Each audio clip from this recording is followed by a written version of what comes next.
Hello friends, आपके अपने YouTube channel civil service zone में आपका स्वागत है।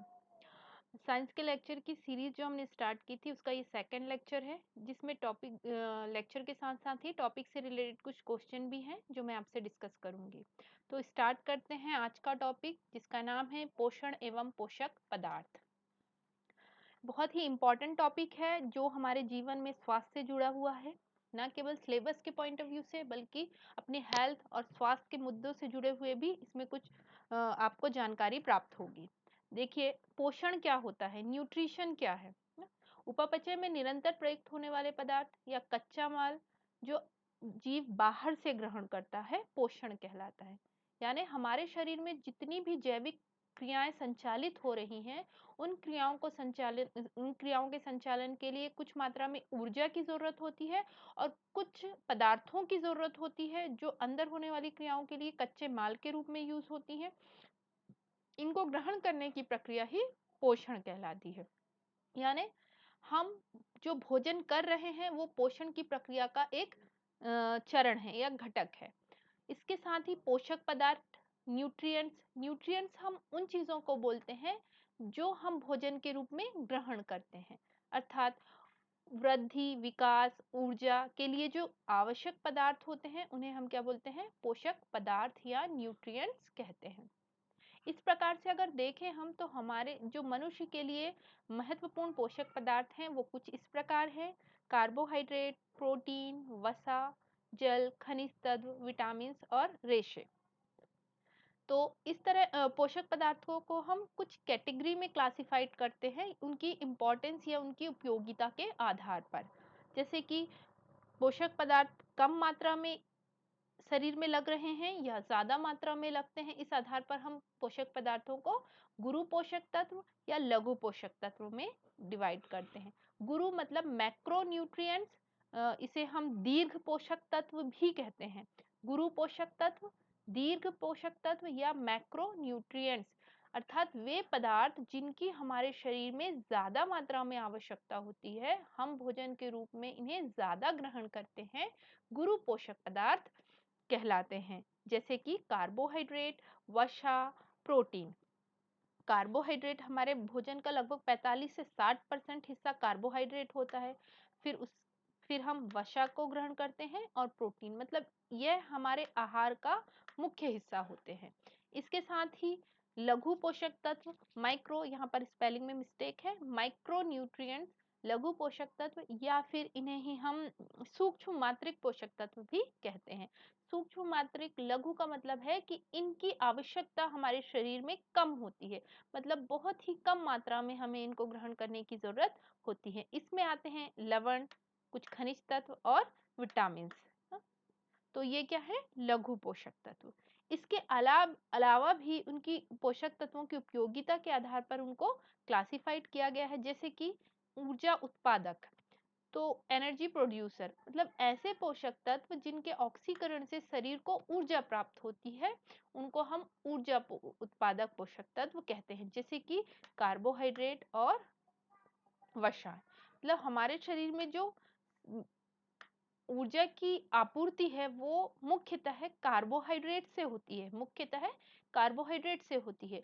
और कभी किन्हीं कारणों से कार्बोहाइड्रेट की मात्रा शरीर में कम हो गई तो हमारे शरीर में जो वसा संचित रहती है उससे हमारा शरीर ऊर्जा ग्रहण करता है। अर्थात सबसे पहले हमारा शरीर किससे ऊर्जा ग्रहण करेगा, कार्बोहाइड्रेट से, और कभी कार्बोहाइड्रेट की मात्रा कम है तो जो वसा है उससे ऊर्जा ग्रहण करता है। इसके अलावा बिल्डिंग सब्सटेंसेस यानी कि निर्माण पोषक तत्व, पोषक पदार्थ। तो निर्माण पोषक पदार्थों में हम बेसिकली रखते हैं प्रोटीन्स को। हमारे शरीर का लगभग, जीवित कोशिका का लगभग 14 से 16% और मृत कोशिका का लगभग 50% हिस्सा क्या है, प्रोटीन ही है। इस प्रोटीन का मुख्य कार्य हमारे शरीर की रचना का निर्माण करना और हमारे शरीर में घाव लगने, चोट लगने पर उन कोशिकाओं की मरम्मत करना होता है। इसीलिए हम इसे स्ट्रक्चरल सब्सटेंसेस भी बोल सकते हैं, निर्माण पोषक पदार्थ भी बोल सकते हैं प्रोटीन को। इसके साथ ही हम देखें तो दूसरी कैटेगरी है उपापचयी नियंत्रक, मेटाबॉलिज्म रेगुलेटर, अर्थात हमारे शरीर में जितनी भी बायोलॉजिकल प्रोसेस हो रही हैं, यानी जितनी जैव क्रियाओं का संचालन और नियंत्रण हो रहा है, यह मुख्य रूप से विटामिन और जल और खनिज तत्वों के द्वारा होता है। विटामिन, जल एवं खनिज तत्व। तो ये कुछ पदार्थ हैं जिनसे हमारे शरीर के अंदर जो जितनी भी मेटाबॉलिज्म हो रहा है, मतलब कि हमारे शरीर की जैविक क्रियाएं हो रही हैं, उन क्रियाओं के उपयुक्त रूप से संचालित करने के लिए, उन्हें प्रॉपर बनाए रखने के लिए और उनको नियंत्रित करने के लिए विटामिन, जल और खनिज तत्व बहुत इंपॉर्टेंट होते हैं।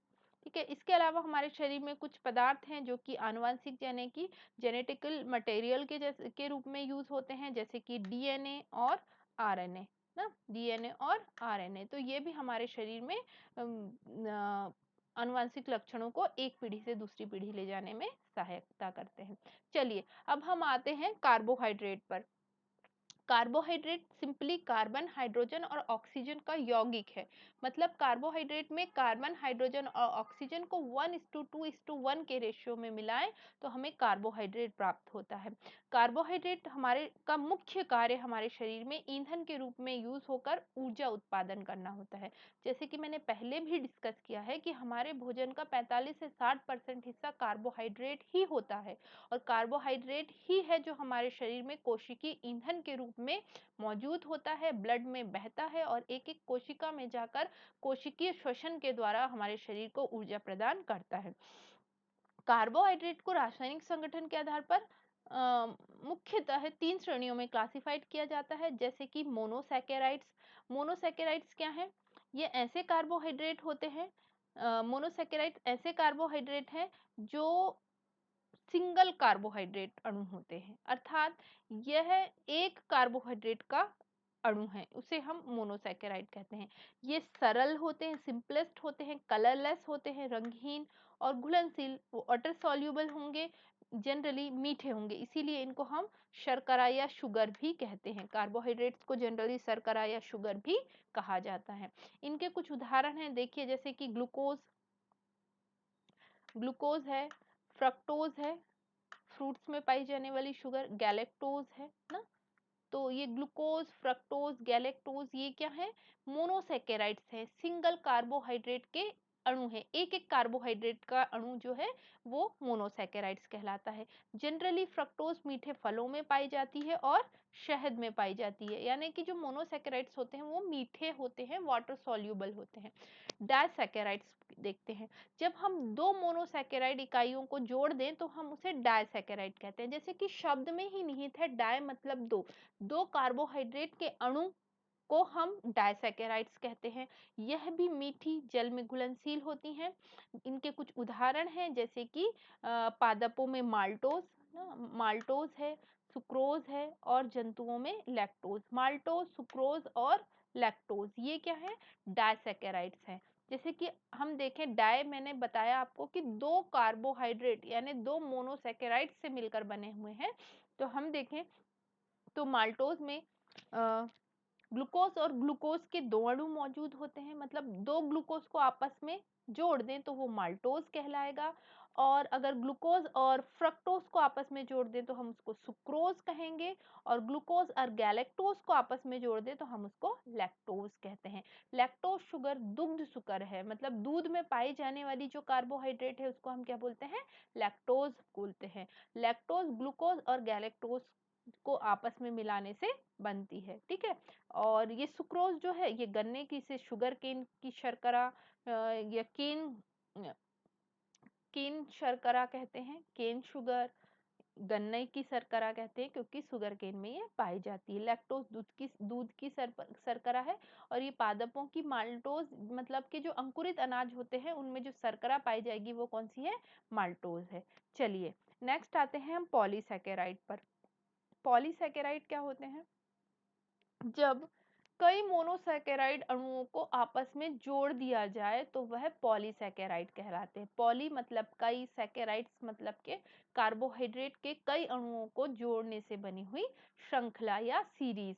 तो ये जटिल कार्बोहाइड्रेट होते हैं और एक यह जो कार्बोहाइड्रेट अणु है उनकी लंबी श्रृंखला के जुड़ने से बनते हैं। ये अघुलनशील होते हैं, मतलब कि नॉन सॉल्युबल होंगे और जटिल होंगे। इनके कुछ उदाहरण देख लेते हैं हम, जैसे कि ग्लाइकोजन है, स्टार्च है और सेल्यूलोज है। तो ग्लाइकोजन जो है, देखिए हमारे शरीर में ग्लाइकोजन लीवर में स्टोर्ड होता है। हम जो भी कार्बोहाइड्रेट खाते हैं उसको हमारा शरीर पचाकर ग्लूकोज में बदलता है। यही ग्लूकोज हमारे शरीर में रक्त में मिलकर पूरे शरीर की एक एक कोशिकाओं में जाकर ऑक्सीकृत होकर ऊर्जा देता है। लेकिन रक्त में जब ग्लूकोज की मात्रा ज्यादा हो जाती है तो इंसुलिन हार्मोन्स की सहायता से हम इस ग्लूकोज को बांध बांध कर लीवर में, मांसपेशियों में रख देते हैं और इस ग्लूकोज की लंबी श्रृंखला क्या कहलाती है फिर? ग्लाइकोजन। मतलब जब हम ढेर सारे ग्लूकोज के कई अणुओं को आपस में बांध देंगे तो हमें ग्लाइकोजन मिलेगा। और ग्लाइकोजन क्या है? एक प्रकार का पॉलीसैकेराइड है। ये हमारे लीवर में संचित होता है।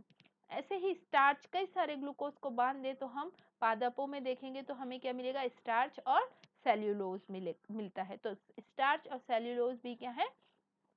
पॉलीसैकेराइड यानी कि जटिल कार्बोहाइड्रेट है। इसके साथ ही ये फैक्ट इंपॉर्टेंट है कि सेल्यूलोज पृथ्वी पर सबसे अधिक पाया जाने वाला कार्बनिक यौगिक, बायोपॉलिमर या पॉलीसैकेराइड है। सेल्यूलोज क्योंकि जितने भी पादप हैं, पादपों की कोशिका भित्ति सेल्यूलोज की बनी हुई होती है और यही वाला कार्बोहाइड्रेट यानी कार्बनिक यौगिक हमारे पूरे पृथ्वी पर सबसे अधिक मात्रा में पाया जाता है। तो यहाँ पर हमने कार्बोहाइड्रेट का क्लासिफिकेशन देखा 3 पार्ट में, मोनोसैकेराइड, डाइसैकेराइड और पॉलीसैकेराइड के रूप में। ठीक है, इसके साथ हम देखें तो नेक्स्ट हमारा पोषक पदार्थ है फैट यानी वसाएं। हम जितने भी तेली या चर्बी युक्त पदार्थ होते हैं, चिकनाई युक्त पदार्थ होते हैं, उनको वसा या लिपिड्स कहते हैं। तो यहाँ वसा में भी अगर हम देखें तो इसके जो फंडामेंटल एलिमेंट हैं, जो कि मूलभूत तत्व हैं, वो क्या क्या होते हैं? कार्बन, हाइड्रोजन और ऑक्सीजन। ये 3 चीजें ही हैं जिनसे मिलकर वसा बनते हैं। लेकिन यहाँ पर ऑक्सीजन की मात्रा बहुत कम होती है। इन तीनों का एक कोई फिक्स रेशियो नहीं होगा। इसके साथ ही यहाँ कंपैरेटिवली यानी अगर हम कार्बोहाइड्रेट से तुलना करें तो ऑक्सीजन की मात्रा कम होती है। यही कारण है कि फैट का ऑक्सीकरण ज्यादा होता है और ग्लूकोज की तुलना में वसा के दहन से हमें ज्यादा एनर्जी प्राप्त होती है। 1 ग्राम ग्लूकोज के दहन से हमें लगभग 4.2 किलो कैलोरी एनर्जी प्राप्त होती है। वहीं 1 ग्राम वसा के दहन से हमें 9.2 किलो कैलोरी एनर्जी प्राप्त होती है। लगभग दुगनी ऊर्जा हमें वसा के दहन से प्राप्त होती है ना। इसके अलावा हम जो वसाएं हैं इनमें पाए जाने वाले वसीय अम्ल है ना।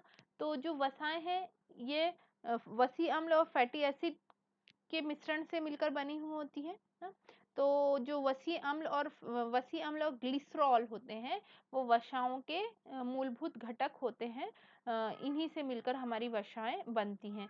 तो वसीय अम्ल 2 प्रकार के होते हैं जो कि संतृप्त और असंतृप्त में क्लासिफाइड होते हैं। यहाँ पर हम देखेंगे कि जो असंतृप्त हैं, जो जितनी भी आपकी पादप वसाएं हैं, जितनी पादप वसाएं होती हैं वह किस कैटेगरी में आती हैं?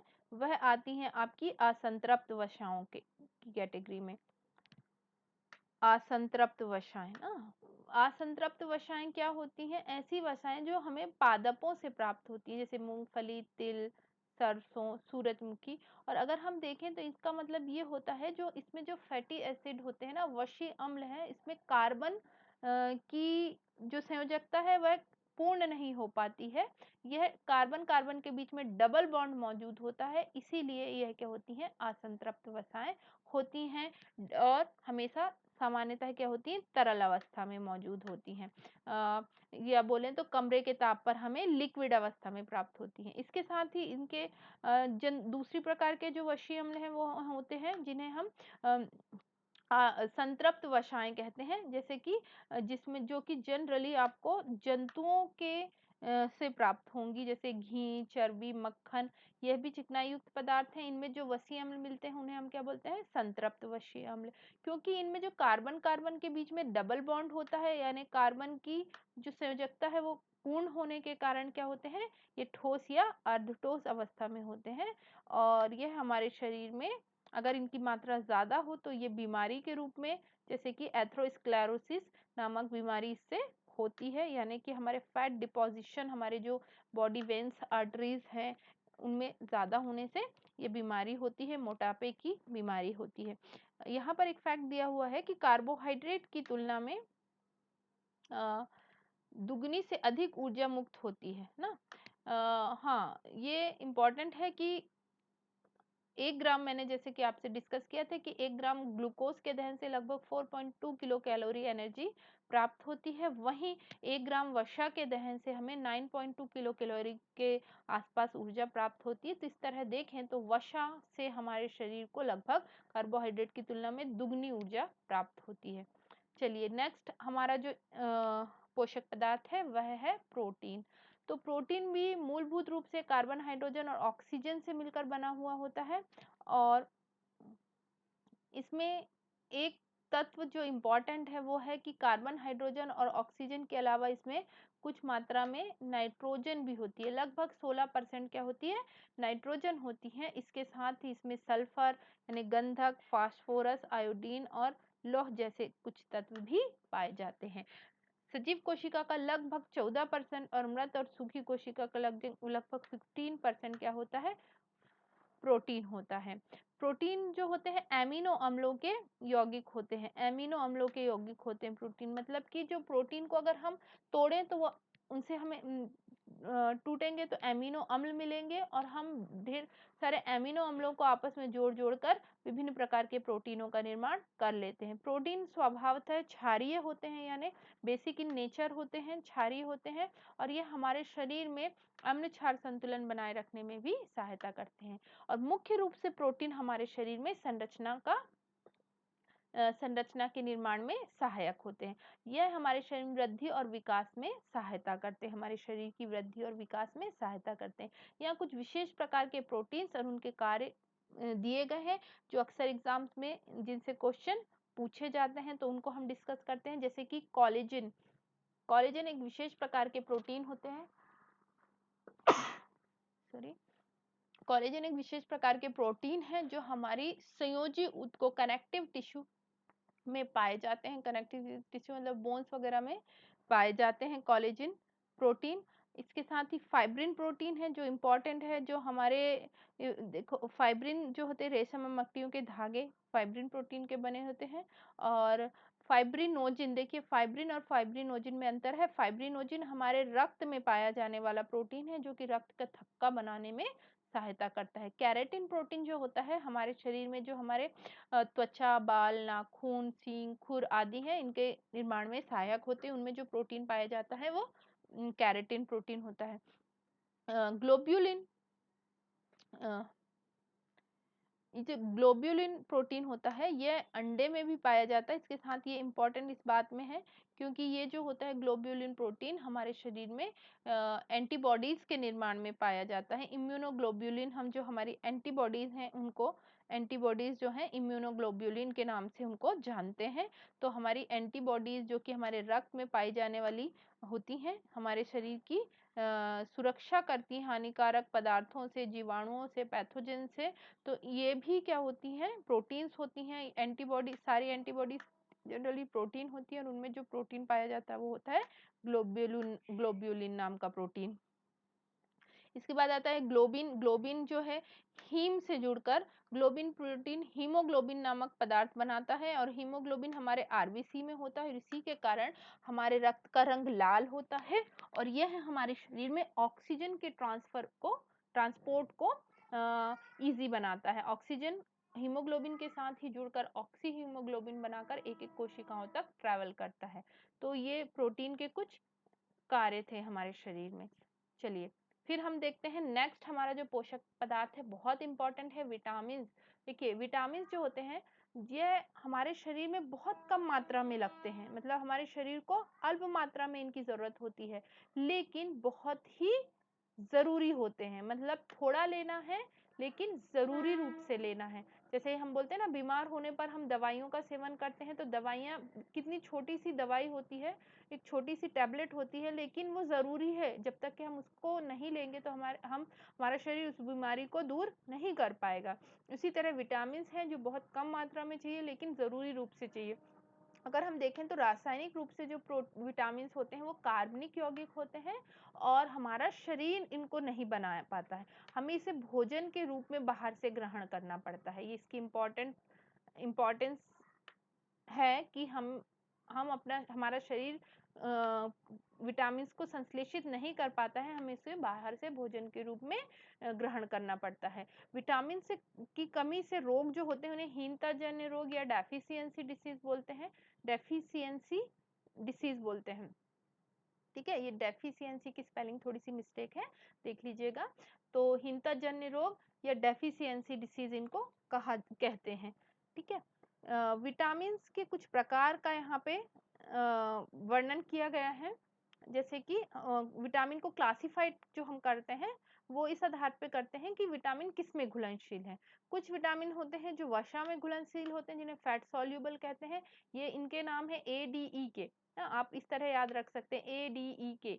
ए डी ई के विटामिन जो होते हैं वसा में घुलनशील होते हैं, मतलब कि यह वसा में घुल जाते हैं, अर्थात यह वसा के साथ ही हमारे शरीर में स्टोर हो सकते हैं और इनको जनरली हमारा शरीर वशी ऊतक यानी जो हमारे वसा के स्टोर करके रखने वाले ऊतक है ना, जिन्हें को हम एडिपोज टिश्यू कहते हैं, उनमें लीवर में ना लीवर में ये स्टोर होते हैं। मतलब वे विटामिन जो वसा में घुलने की क्षमता रखते हैं वो हमारे शरीर में स्टोर होकर रहते हैं।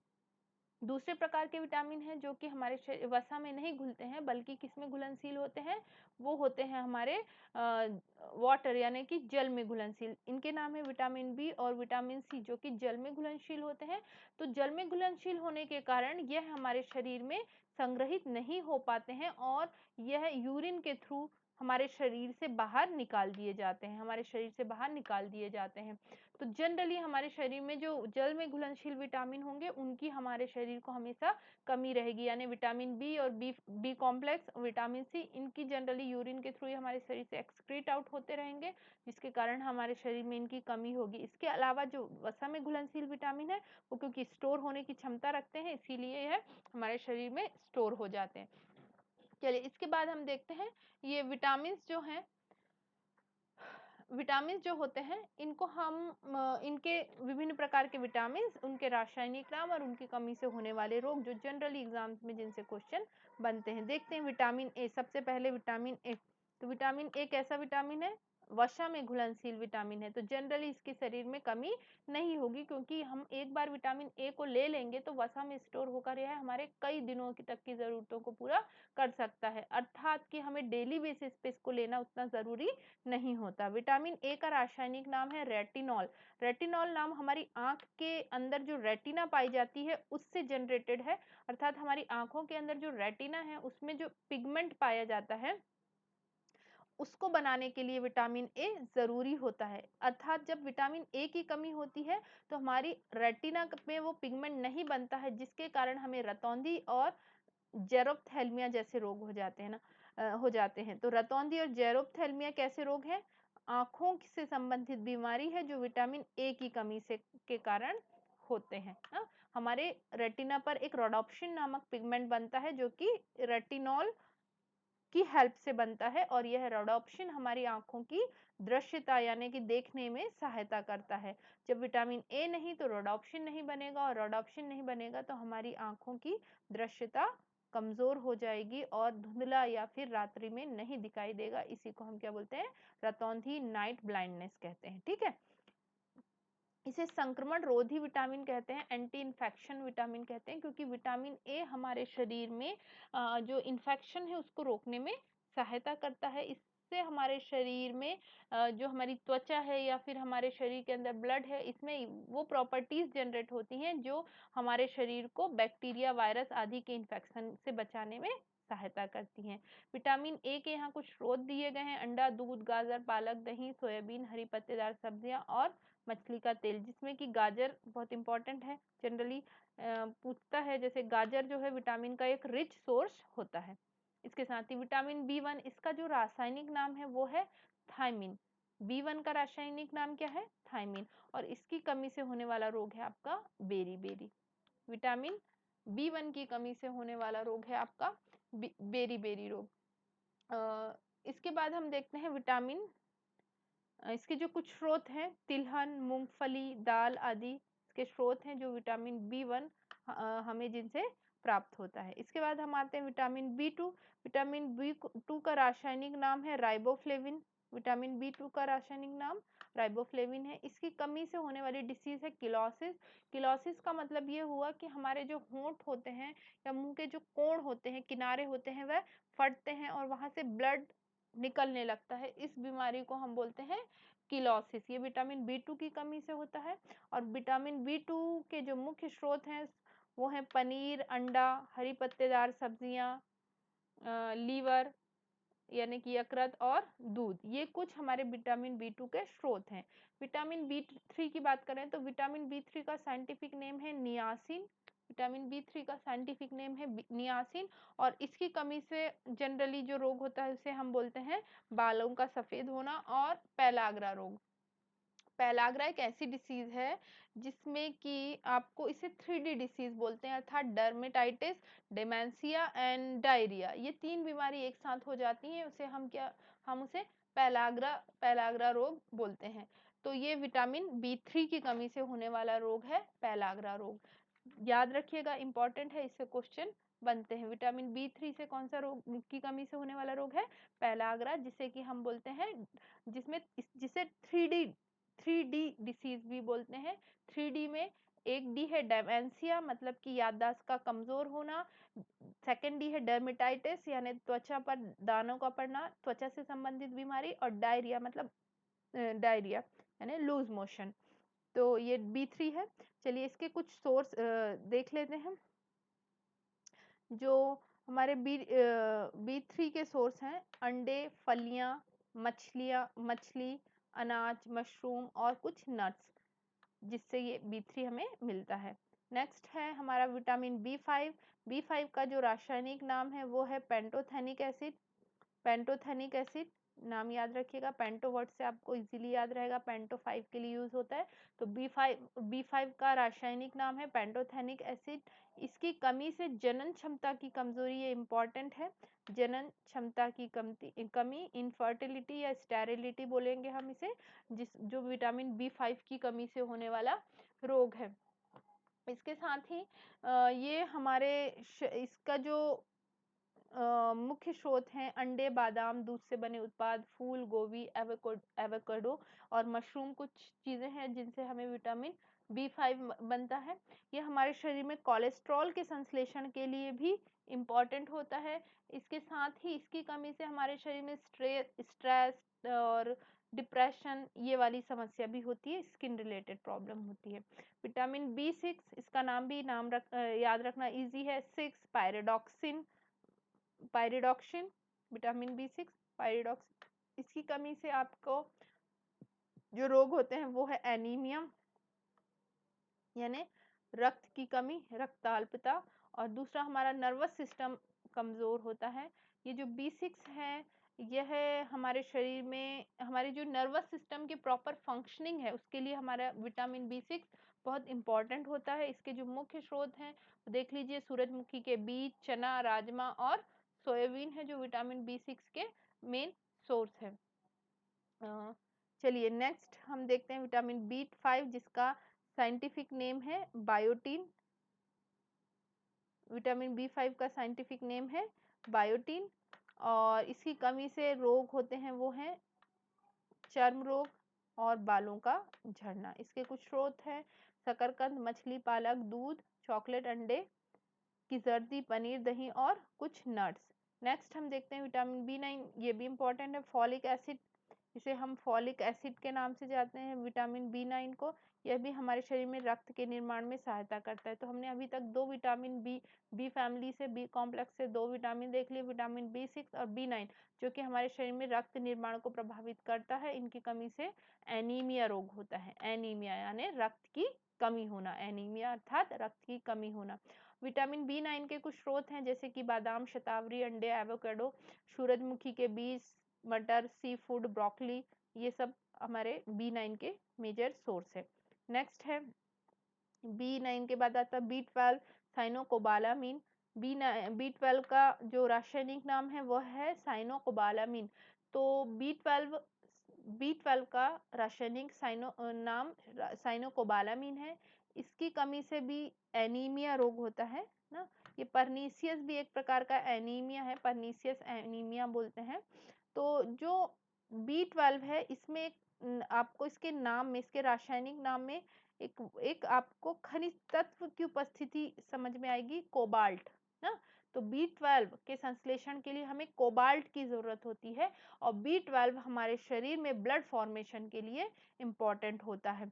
कोबाल्ट B12 के जो स्रोत हैं दूध, दही और उसके से बने उत्पाद, सी फूड और गुड़ आदि हैं जो जिससे हमें B12 मिलता है। अब विटामिन बी कॉम्प्लेक्स की फैमिली कंप्लीट होती है। इसके साथ हम देखते हैं नेक्स्ट विटामिन सी है। इंपॉर्टेंट विटामिन है, हमारी इम्यूनिटी को स्ट्रॉन्ग बनाने वाला विटामिन जिसका नाम है ascorbic acid.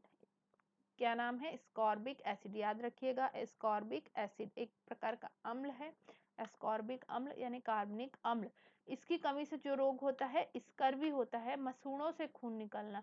Generally vitamin C की कमी से अगर हमारे शरीर में विटामिन सी की कमी होगी तो हमारा शरीर एक तो ब्लड का फॉर्मेशन प्रॉपर नहीं होगा, दूसरा हमारे शरीर की प्रतिरक्षा प्रणाली कमजोर होगी जिसके कारण कि हमारा शरीर जल्दी जल्दी रोगों से ग्रसित हो जाएगा। विटामिन सी के मुख्य स्रोत हैं खट्टे फल, संतरा, नींबू, आंवला, अंगूर, टमाटर, पुदीना, सलगम, मूली, अमरूद, सेब, केला, धनिया, पालक आदि।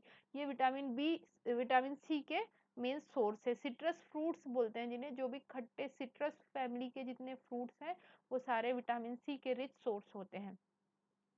चलिए विटामिन डी के बारे में डिस्कस करते हैं कि विटामिन डी का साइंटिफिक नेम है कैल्सिफेरॉल। इसे आर्गो कैल्सिफेरॉल या कैली कैल्सिफेरॉल भी कहते हैं। इसे धूप का विटामिन कहते हैं। इसे धूप का विटामिन कहते हैं क्योंकि हमारे स्किन के सेल्स सनलाइट में विटामिन डी का संश्लेषण करते हैं और फिर विटामिन डी हमारी बॉडी में जाकर क्या करता है, यह हमारे शरीर में फॉस्फोरस और कैल्शियम के अवशोषण को बढ़ाता है। अर्थात जो भी भोजन हम ग्रहण कर रहे हैं उसमें जितनी भी फास्फोरस और कैल्शियम की मात्रा है वह हमारे शरीर में अवशोषित होकर रक्त में तभी मिला दी जाएगी जब विटामिन डी पर्याप्त मात्रा में हमारे शरीर में मौजूद होगा। तो विटामिन डी एक ऐसा विटामिन है जो हमारे शरीर में सूर्य के प्रकाश की उपस्थिति में त्वचा द्वारा संश्लेषित होता है। इसकी कमी में और यह फास्फोरस और कैल्शियम के अवशोषण को बढ़ाता है और फास्फोरस और कैल्शियम हमारी हड्डियों यानी अस्थियों के निर्माण में सहायक होते हैं, अस्थियों के महत्वपूर्ण घटक होते हैं। इसीलिए जब विटामिन डी की कमी होगी तो कैल्शियम और फास्फोरस का अवशोषण कम होने से हमारे शरीर में कैल्शियम फास्फोरस की कमी हो जाएगी जिससे हमारी हड्डियां अस्थियां कमजोर हो जाएंगी और इससे जो बीमारी पैदा होगी उसका नाम है रिकेट्स यानी कि हड्डियों का कमजोर होना और ऑस्टियोमलेशिया। जनरली रिकेट्स बच्चों में होगा और ऑस्टियोमलेशिया जो होगा वयस्कों में होगा, एडल्ट्स में होगा। नेक्स्ट विटामिन डी के जो रिच सोर्स हैं वो है मक्खन, जिगर, गुर्दा, अंडे की जर्दी, मछली का तेल आदि। अर्थात कि हमारे शरीर में संश्लेषण के अलावा हम डाइट के रूप में भी इसको ग्रहण कर सकते हैं, वो ये स्रोत हैं। चलिए नेक्स्ट देखते हैं विटामिन ई। विटामिन ई का जो साइंटिफिक नेम है वो है टोकोफेरॉल। टोकोफेरॉल को हम ब्यूटी विटामिन या फिर प्रजनन विटामिन, रिप्रोडक्टिव विटामिन भी कहते हैं क्योंकि ये हमारे शरीर में हमारी ब्यूटी माने स्किन हेल्थ आदि से संबंधित है। इसके साथ ही हमारे रिप्रोडक्टिव ऑर्गन के वृद्धि, विकास और उनके फंक्शन को प्रॉपर परफॉर्म करने में भी सहायता करता है। विटामिन ई की कमी से हमारे शरीर में प्रजनन क्षमता की कमी होगी, इसे बांझपन आता है और मांसपेशियों में भी कमजोरी आएगी, मांसपेशियां हमारी कमजोर होंगी। विटामिन ई के जो रिच सोर्स हैं वो हैं आपके बादाम, सूरजमुखी, सोयाबीन, शिमला मिर्च और पालक। आप देखेंगे कि बादाम के तेल का यूज अक्सर बालों और चेहरे की सुंदरता को बढ़ाने के लिए किया जाता है, जो विटामिन ई का रिच सोर्स है। इसके अलावा हम देखें तो विटामिन के का जो साइंटिफिक नाम है वो है फ्लिक्विनोन या फ्लाइक्विनोन, इसको के नाम से इसको जानते हैं।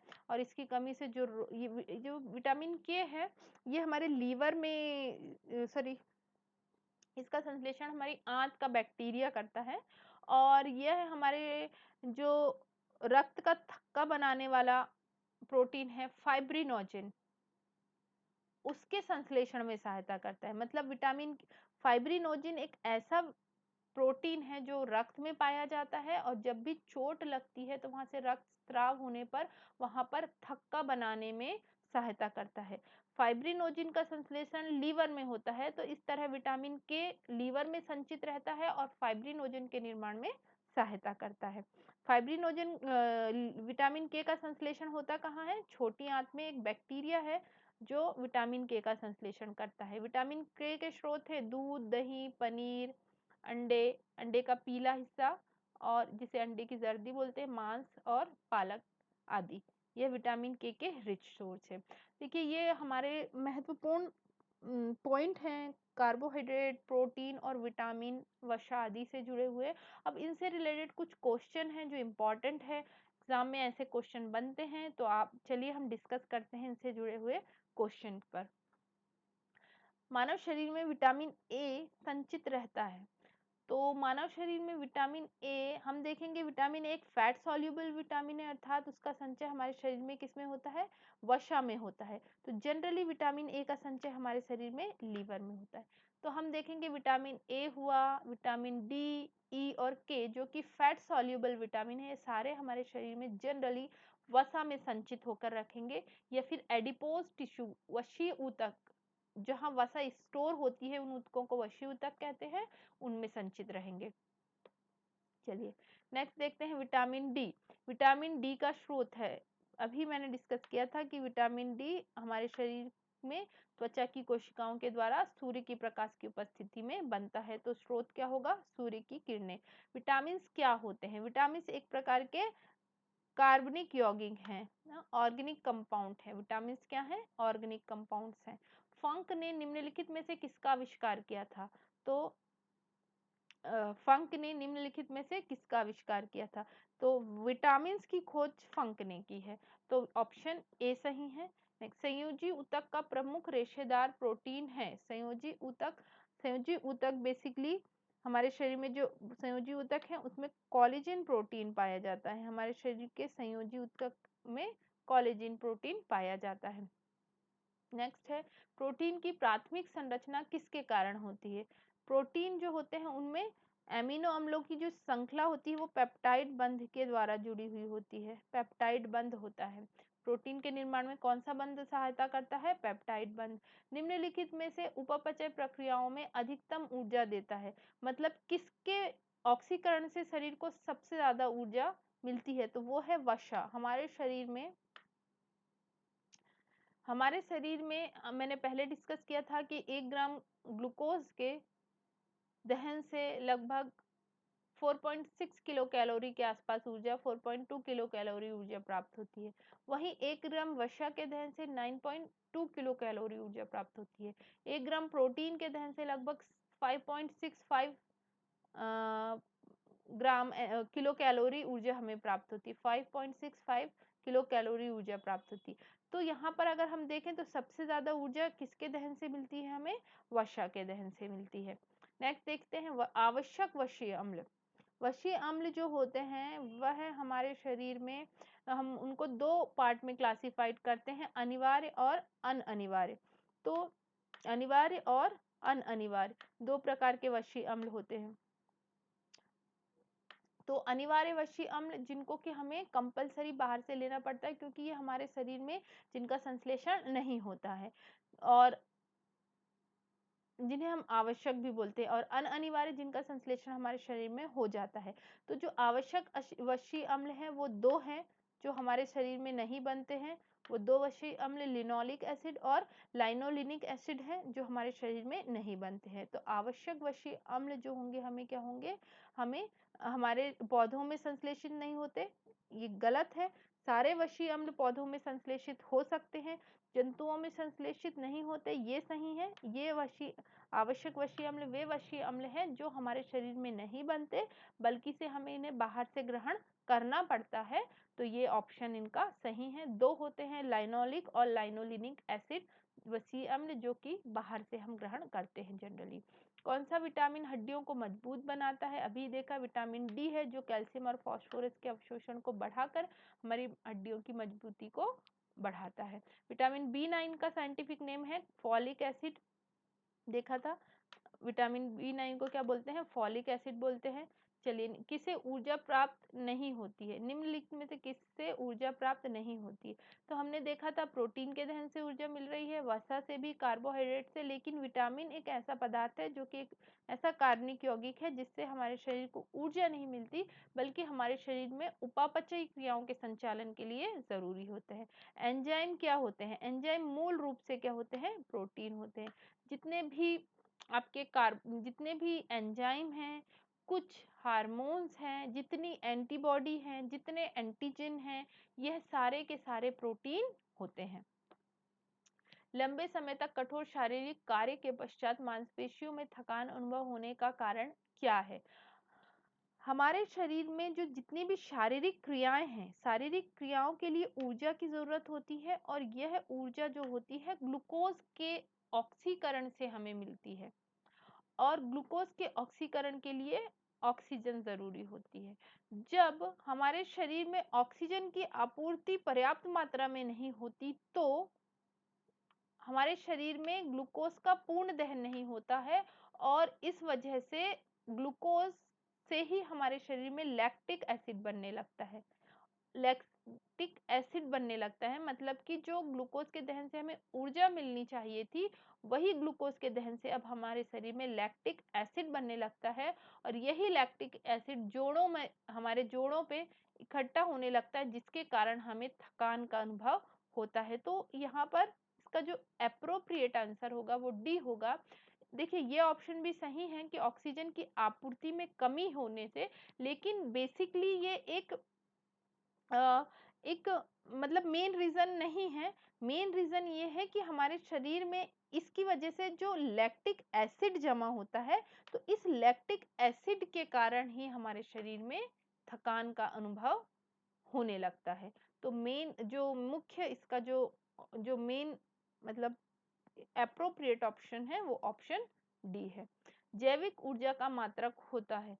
जैविक ऊर्जा का मात्रक कैलोरी होता है। जब हमारे शरीर में ऊर्जा की बात की जाती है और उसका जो ऊर्जा का मापन के लिए जो इकाई यूज की जाती है वो है कैलोरी, किलो कैलोरी। जैसे कि अभी मैंने आपको डिस्कस किया था कि ग्लूकोज के दहन से कैलोरी में ऊर्जा मिल रही है, कार्बोहाइड्रेट और वसा के दहन से भी ऊर्जा मिल रही है।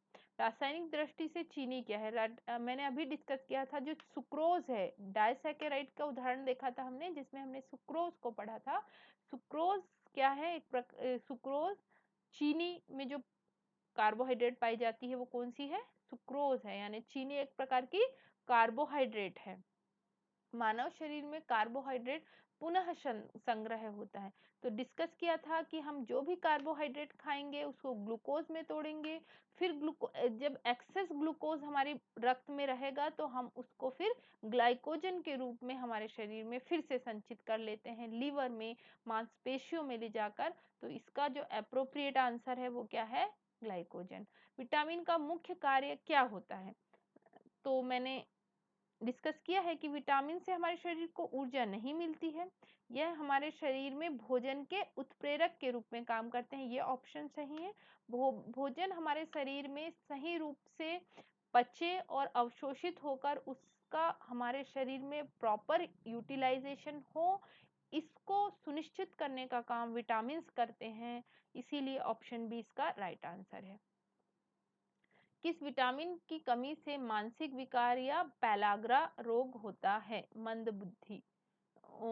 ऑप्शन जो सॉरी क्वेश्चन 19 जो है उसका उसमें पूछा जा रहा है कि किसकी कमी से मानसिक विकार और पेलाग्रा रोग होता है। तो हमने देखा था विटामिन B3 जिसका नाम है नियासिन, निकोटिनामाइड भी बोलते हैं, नियासिन या निकोटिनामाइड की कमी से पेलाग्रा 3D डिसीज कहा था जिसे, और मानसिक विकार यानी मंद बुद्धि की समस्या होती है।